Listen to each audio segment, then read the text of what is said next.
السلام ورحمۃ اللہ. جناب علی جی الحمدللہ.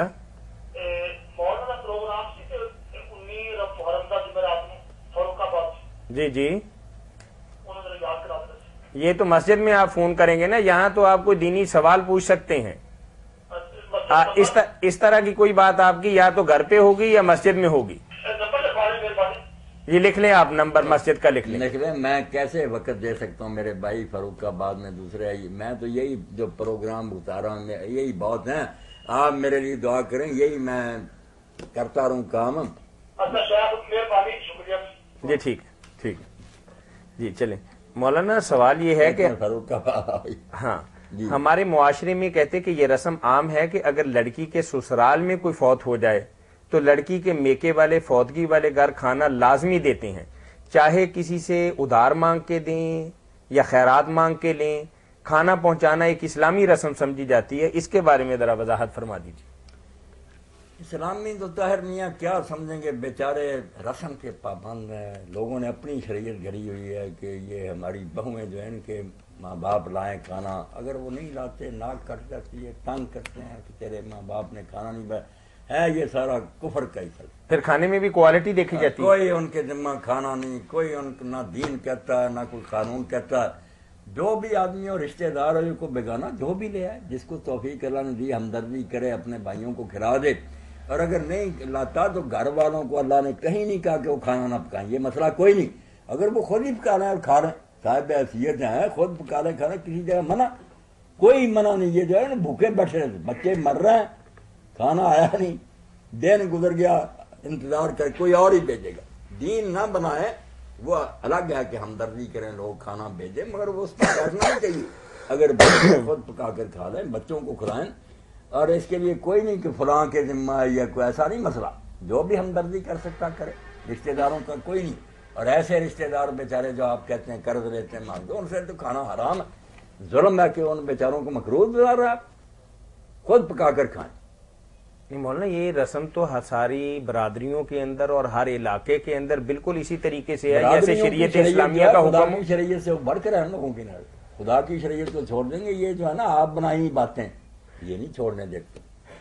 طلاق دے دیں گے کہ دفعہ ہو جاتے رہے, والدین لائے نہیں, ظالم, بالکل ظالم. جی بارک اللہ فیک. مولانا سوال ہے کہ جب اللہ تعالیٰ ہر چیز پر قادر ہیں اور ہر چیز اسی کے حکم سے ہوتی ہے, تو جو برائیاں اور گناہ اور غلطیاں اور کوتاہیاں ہم سے سرزد ہوتی ہیں, تو کیا اس میں بھی اللہ کا حکم اور اس کی مرضی شامل ہوتی؟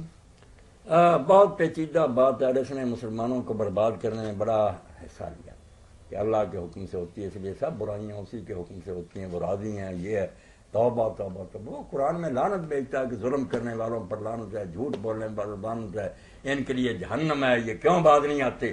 اور یہ کہہ رہے ہیں اللہ راضی ہوتا. اللہ کیوں راضی ہوتا؟ توبہ توبہ. وہ گناہ سے راضی ہوتا. لا یرضی لعباد الکفر, وہ اپنے بندوں کے لیے کفر پر بالکل راضی نہیں. حکم کا مطلب یہاں ہے وہ صرف اتنا ہے کہ اللہ تعالیٰ نے اپنی مرضی سے انسانوں کے لیے یہ پروگرام بنایا کہ ان کو زبردستی سورج چاند ستاروں کی طرح جکڑ کر نیکی نہیں کروانی. ان کو اختیار دے کر دیکھنا ہے کہ اپنی مرضی سے کون نیکی کرتا ہے, جنت لیتا ہے, کون اپنی مرضی سے دوزخ. یہ آزادی جو انسانوں کو ملی نا نیکی بدی کرنے, جس کی وجہ سے بدماش گناہ کر رہے ہیں, اللہ نہیں کرواتا, ناراض ہے, لعنت بھیجتا, منع کر. مگر جب کرتے ہیں تو چونکہ اس نے ہی پروگرام بنایا کہ اس دنیا میں چھٹی, جو کرنا چاہتا دفع ہو جائے, نولی ماتولہ, اگر ادھر جانا چاہتا چلا جائے.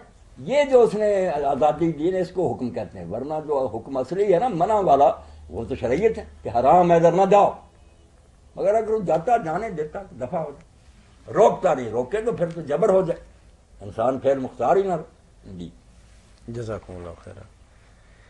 اللہ کے حکم سے یہی ہے صرف مطلب کہ یہ نہیں کہ اللہ بے بس ہو گیا, وہ روک نہیں سکتا, روک سکتا, مگر روکتا نہیں اس لیے کہ میں نے تو خود امتحان کے لیے چھٹی دی ہے کہ کر لو جس نے جو کچھ کرنا. ٹھیک ہے.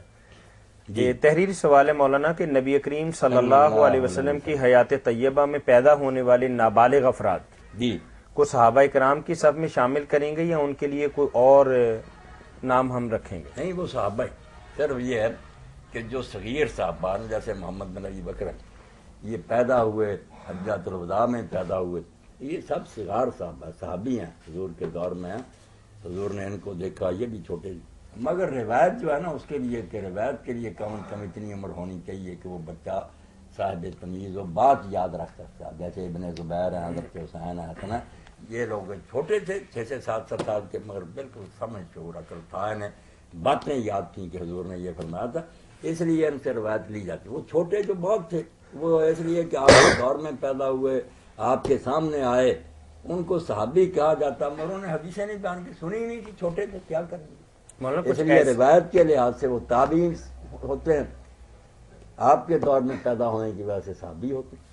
جو بچے مدینہ منورہ میں صحابیوں کے گھر میں پیدا ہوئے لیکن نبی کریم صلی اللہ علیہ وسلم کی خدمت اقدس میں نہیں پیش کیے گئے یا نہیں آئے، تو ان کو بھی ہم صحابی کہیں گے؟ نہیں، ان کو نہیں کہتے، بلکہ ایسے بالغ لوگ بھی جو آپ کے دور میں تھے، جیسے حضرت اویس ہے، مالک اشتر ہے، یہ سب لوگ آپ کے دور میں مسلمان تھے، بالغ تھے، جنگیں لڑی انہوں نے بڑی، مگر آپ سے نہیں ملے.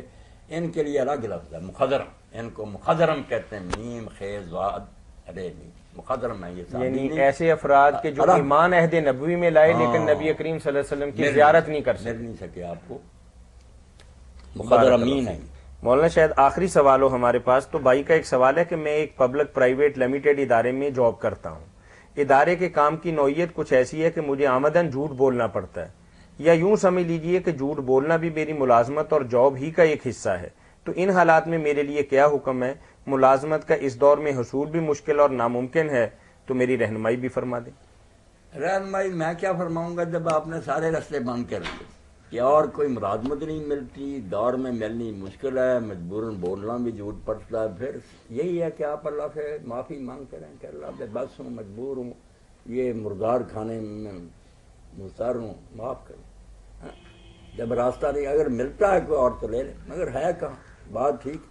کسی جگہ آپ جائیں کوئی حال، امام جو ہیں وہ جھوٹ بولنے پر ملتے.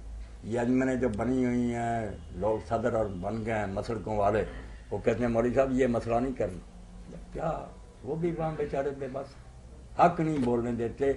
کوئی نہیں کہتا کہ عالم صاحب آپ نے جو کہا چلو اس کا حوالہ دو، یہ تو ٹھیک ہے، مگر کہتے نہیں بس بے شک قرآن میں ہے، یہ حدیث میں، ہمارے مسلک میں نہیں، یہ نہیں بیان کر دینا.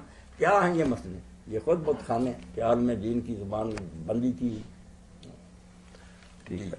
اس خوبصورت جواب کے ساتھ ہی کہ اگر کسی جگہ حلال کے دروازے بند ہو جائیں اور انسان اس قدر مضطر اور پریشان ہو جائے کہ جھوٹ کا سہارا لینا پڑے، تو دل دماغ کے اندر یہ بات رکھے کہ میں جھوٹ بول رہا ہوں، اللہ تعالیٰ معاف کرنے والے ہیں اور میرے لیے اس کے علاوہ کوئی چارہ کار نہیں ہے. اس خوبصورت جواب کے ساتھ ہی ہم شکر گزار ہیں مفتی اعظم پاکستان محترم مولانا محمد اسحاق مدظلہ العالی کے. ہمارا پروگرام فتاوی آن لائن اس کا وقت اب ختم ہوتا ہے. پروگرام کے میزبان میاں طاہر اور فتاوی آن لائن کی پوری ٹیم کو اگلے اتوار تک کے لیے اجازت دیجیے. جاتے وقت ہمارا ٹول فری نمبر دوبارہ نوٹ کر لیجیے 08001117777. اللہ حافظ.